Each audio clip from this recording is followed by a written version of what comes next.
El confeti todavía flota en el aire cuando Lucía siente el teléfono vibrar contra su pecho. La música late en las paredes de la sala. Las luces de colores rebotan en los rostros sonrientes, y alguien grita su nombre entre risas. Pero ella no escucha nada más que el zumbido sordo de su propia sangre bombeando en los oídos.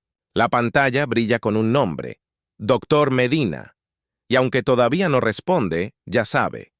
Algo en su cuerpo lo sabía desde hace meses, quizás años. Las manos le tiemblan cuando desliza el dedo para contestar, y la voz del médico entra como una sentencia, fría, precisa, inevitable. Los análisis confirman el diagnóstico.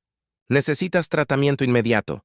Lucía asiente, aunque él no puede verla. Su garganta se cierra. A su alrededor, la fiesta sigue como si nada, como si su vida no acabara de romperse en dos. Y entonces, desde el otro lado de la mesa, su cuñada la mira con esa sonrisa tensa, esa que dice más de lo que nunca dirá en voz alta, y murmura apenas moviendo los labios. Típico de ti, siempre tienes que robar protagonismo. Lucía apaga el teléfono, sonríe para la foto. Y por dentro, algo más grande que su páncreas empieza a morirse.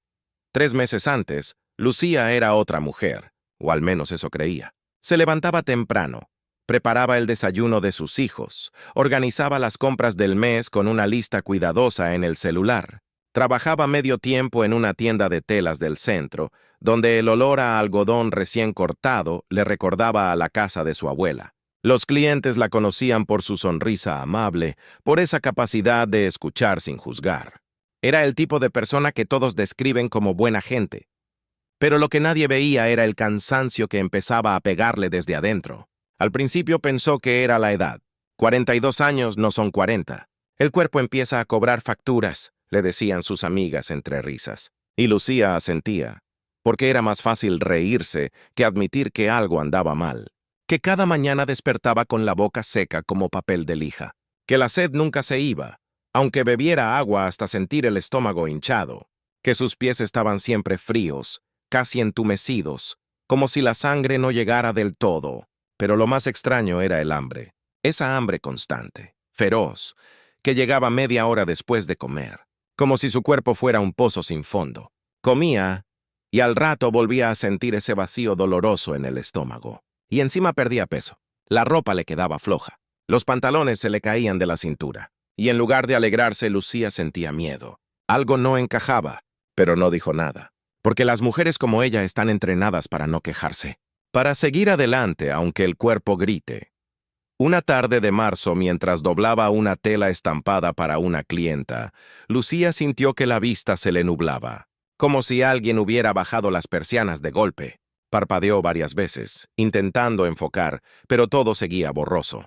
La clienta le preguntó si se sentía bien, y Lucía sonrió, porque siempre sonreía. «Es el calor», mintió. Pero esa noche, en casa, sentada frente al espejo del baño, se tocó la cara con miedo. Los ojos parecían hundidos, la piel opaca, y las ojeras, profundas como surcos. Se acostó temprano, diciéndose que solo necesitaba descansar. Pero el sueño no llegó. En su lugar llegaron las ganas de orinar, 1, 2, 3 veces por noche. Se levantaba con las piernas pesadas, caminaba en la oscuridad hasta el baño, y al volver a la cama ya no podía dormir. Su marido, Alberto, roncaba tranquilo a su lado. Él trabajaba en construcción y caía rendido cada noche. No notaba nada. O quizás sí, pero no sabía cómo preguntar. Lucía se quedaba despierta mirando el techo, preguntándose cuánto tiempo más podría seguir así. Y entonces recordaba algo que su madre siempre decía. Las mujeres aguantamos hasta que no podemos más, y aún así seguimos. Y Lucía aguantaba, porque eso era lo que sabía hacer. El día de la fiesta sorpresa, Lucía no quería ir. Había pasado la tarde con un dolor de cabeza que le partía el cráneo en dos. Pero su hermana insistió, con ese tono que no admite réplica. «Es el cumpleaños de Marta, no puedes faltar». Marta era su cuñada, la esposa del hermano mayor. Organizadora nata, perfeccionista hasta el hueso. Todo tenía que ser impecable. La decoración, la comida, las fotos. Y Lucía sabía que su ausencia sería tomada como una afrenta. Así que se puso su mejor blusa, se maquilló apenas para disimular el cansancio. Y fue. La casa estaba llena. Primos, tíos, vecinos, amigos. Todos gritando «¡Sorpresa!». Cuando Marta entró, la música subió de volumen.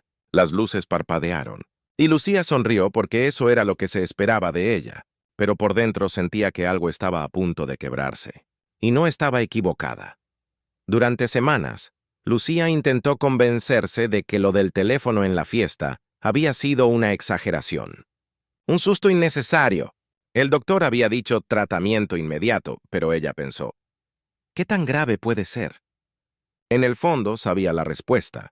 Diabetes tipo 2. Las palabras habían quedado flotando en su cabeza desde aquella llamada, pero no las había pronunciado en voz alta, como si no decirlas pudiera borrarlas. Los días pasaban y Lucía seguía su rutina con una normalidad forzada. Iba a trabajar, preparaba la comida, ayudaba a los niños con las tareas, pero cada vez le costaba más. La sed era insoportable. Llevaba una botella de agua a todas partes, bebía litros al día y aún así su boca seguía seca. Su piel también. Se ponía crema en las manos, pero siempre estaban ásperas, agrietadas. Los pies le ardían por las noches, como si caminara sobre brasas, y la vista empeoraba. Ahora no solo se le nublaba de vez en cuando. Había momentos en que no podía leer los mensajes del celular sin acercar la pantalla hasta casi tocar su nariz. Alberto le sugirió que fuera al oftalmólogo. «Capaz necesitas lentes», dijo con despreocupación. Lucía asintió, pero no hizo nada, porque sabía que el problema no estaba en sus ojos. Estaba más adentro, y eso daba más miedo. Una mañana, mientras cortaba verduras para el almuerzo, se hizo un tajo en el dedo índice. No fue profundo, apenas un rasguño, pero sangró más de lo normal. Se lavó la mano bajo el chorro de agua fría y se puso una curita. Pensó que en un par de días estaría bien, pero no fue así. Pasó una semana y la herida seguía abierta, roja, hinchada, con un borde amarillento que le daba asco mirar. Lucía se cambiaba la curita todos los días, limpiaba con alcohol, pero nada funcionaba. Y lo peor era que no dolía, o dolía de una forma rara, como un pinchazo sordo que no terminaba de irse. Alberto le dijo que fuera al médico. Ella respondió que no era nada, pero por dentro sentía pánico, porque su cuerpo no estaba respondiendo como debía. Y eso significaba algo que no quería enfrentar. En el trabajo, las cosas empezaron a complicarse. Lucía llegaba tarde casi todos los días, no por flojera, sino porque las mañanas se le hacían eternas. Le costaba salir de la cama, las piernas le pesaban como bloques de cemento. Y durante el día, la fatiga era tan intensa que a veces tenía que sentarse en la trastienda, apoyar la cabeza contra la pared y cerrar los ojos solo para no caerse. Su jefa, la señora Miriam, empezó a lanzarle miradas de reproche. «¿Estás bien, Lucía?», le preguntó una tarde, con ese tono que no espera respuesta. «Sí, solo estoy cansada», mintió Lucía. Y la señora Miriam asintió, pero algo en su expresión dejaba claro que la paciencia tenía un límite. Lucía sabía que si seguía así perdería el empleo, pero no sabía cómo parar. No sabía cómo arreglar lo que estaba roto, porque el problema no era solo físico, era más grande. Era el miedo de aceptar que su cuerpo ya no le pertenecía, que algo dentro de ella se había descompuesto sin aviso, y que aunque lo negara, la realidad seguía ahí, esperando. El primer desmayo llegó un sábado por la tarde. Lucía estaba en el supermercado empujando el carrito por el pasillo de cereales, cuando sintió que el piso se movía bajo sus pies. El aire se volvió espeso, las luces demasiado brillantes, y de pronto todo se apagó. Cuando abrió los ojos, estaba en el suelo, rodeada de rostros preocupados. Alguien le había puesto una botella de agua en los labios. Otra persona llamaba a una ambulancia. Lucía intentó levantarse, decir que estaba bien, pero las piernas no le respondían. La llevaron al hospital. Le hicieron preguntas que no podía responder con claridad. ¿Hacía cuánto no comía? ¿Tomaba algún medicamento? ¿Tenía antecedentes de diabetes en la familia? Ella negó con la cabeza aturdida. Pero cuando le midieron la glucosa, el número en la pantalla era tan alto que la enfermera frunció el ceño y llamó al médico de guardia. 340 miligramos por decilitro, dijo en voz baja. Y Lucía supo en ese momento que ya no había vuelta atrás, que el cuerpo había hablado más fuerte que sus mentiras, y que ahora tendría que escuchar. El consultorio del doctor Medina olía a desinfectante y a miedo. Lucía estaba sentada en una silla de plástico duro, con las manos apretadas sobre el regazo. Alberto estaba a su lado, callado, mirando el piso.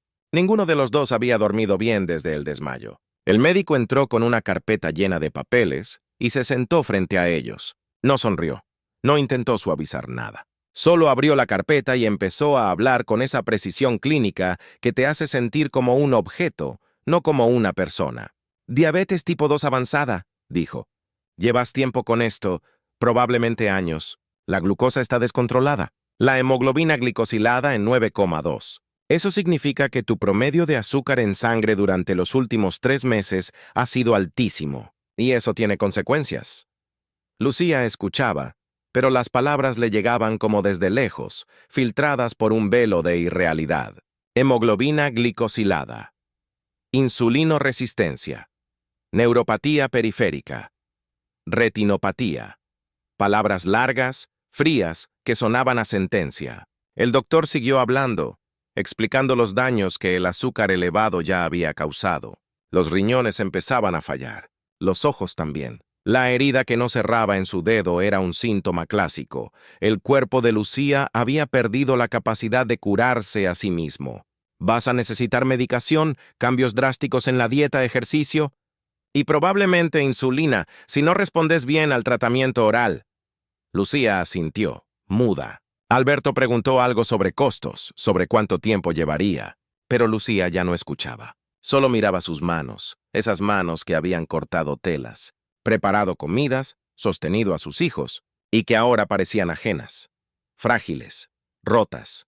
Cuando salieron del consultorio, Alberto intentó tomarla del brazo, pero Lucía se apartó, no con brusquedad, pero sí con distancia. Necesitaba espacio, necesitaba pensar, pero sobre todo, necesitaba estar sola con la rabia que empezaba a crecer dentro de ella, porque no era justo. Ella no había hecho nada malo, no fumaba, no bebía en exceso. Sí, comía dulces de vez en cuando, pero ¿quién no? Sí, había engordado con los años, pero tampoco era obesa. Era una mujer común, una madre de familia, alguien que había pasado la vida ocupándose de los demás. ¿Y ahora esto? ¿Ahora su cuerpo le cobraba la factura sin aviso? La rabia era una cosa viva, pulsante, que le quemaba el pecho. Pero debajo de la rabia había algo peor. Miedo. Miedo de lo que venía. Miedo de depender de pastillas, de jeringas, de controles constantes. Miedo de convertirse en una carga para su familia. Miedo de que sus hijos la vieran débil, enferma, menos que antes. Y miedo, sobre todo, de que Marta y los demás tuvieran razón. Que ella siempre había sido dramática. Que exageraba. Que buscaba atención. Que tal vez en el fondo ella misma se lo había buscado. Esa noche Lucía no cenó. Se encerró en su habitación y lloró hasta quedarse sin aire. Alberto tocó la puerta un par de veces, pero ella no respondió. No quería consuelo, no quería palabras vacías. Quería desaparecer, quería despertar y que todo fuera una pesadilla. Pero cuando finalmente se quedó dormida, agotada por el llanto, los sueños fueron peores. Soñó que estaba en la fiesta de Marta otra vez. Pero esta vez, cuando el teléfono sonaba, ella no contestaba. Lo dejaba vibrar sobre la mesa, entre los vasos de plástico y los platos de cartón. Y todos la miraban esperando. Marta le preguntaba por qué no respondía. Y Lucía abría la boca para explicar, pero no salía ningún sonido. Solo un silencio espeso, pegajoso, que la ahogaba. Despertó sudando, con el corazón desbocado. La casa estaba en silencio. Miró el reloj, las 3 de la madrugada. Se levantó, fue al baño, bebió agua directamente del grifo. Su reflejo en el espejo le devolvió una imagen que no reconocía. Ojos hundidos, piel grisácea, labios secos. ¿Quién era esa mujer? ¿Dónde estaba Lucía, la de antes? La que sonreía, la que podía con todo, la que nunca se quejaba. ¿Dónde había quedado? 2 días después, Lucía volvió al trabajo. No porque se sintiera mejor, no porque estuviera lista, sino porque quedarse en casa era peor. En casa, solo había silencio y pensamientos que daban vueltas sin parar. En el trabajo, al menos, podía fingir normalidad. Pero la señora Miriam la llamó a la oficina. Cerró la puerta, le ofreció sentarse. Y con una voz que intentaba ser amable, le dijo que había notado cambios en su desempeño, que entendía que estaba pasando por algo difícil, pero que el negocio no podía permitirse empleados que no rendían. Lucía escuchó sin interrumpir. Y cuando la señora Miriam terminó, solo asintió y salió. No lloró, no gritó. Simplemente caminó hasta la trastienda, recogió sus cosas y se fue. Y en ese momento, algo dentro de ella se endureció. Ya no era rabia, era resignación. La certeza de que, a partir de ahora, todo sería cuesta arriba. y que nadie, absolutamente nadie, iba a entender lo que sentía. Porque la diabetes no era solo una enfermedad, era una condena social. Un estigma invisible que te marcaba como débil, como culpable, como alguien que no supo cuidarse. Y Lucía sabía que, aunque se curara, esa marca nunca se borraría. El cambio no llegó de golpe. No hubo un momento de revelación luminosa, ni un instante en que todo se aclaró. Fue más lento, más doloroso, más parecido a aprender a caminar otra vez después de un accidente. Lucía empezó tomando las pastillas que el médico le había recetado. Al principio las miraba con asco. Esos comprimidos blancos, pequeños que debía tragar 2 veces al día, le recordaban que estaba enferma, que su cuerpo necesitaba ayuda química para funcionar. Pero después de unos días, dejó de pensar tanto. Se acostumbró, porque no tenía opción. Después vinieron los cambios en la comida. Nada de azúcar, nada de harinas refinadas, nada de todo lo que antes le daba placer.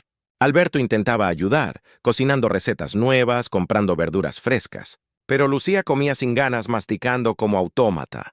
Porque no se trataba solo de nutrición.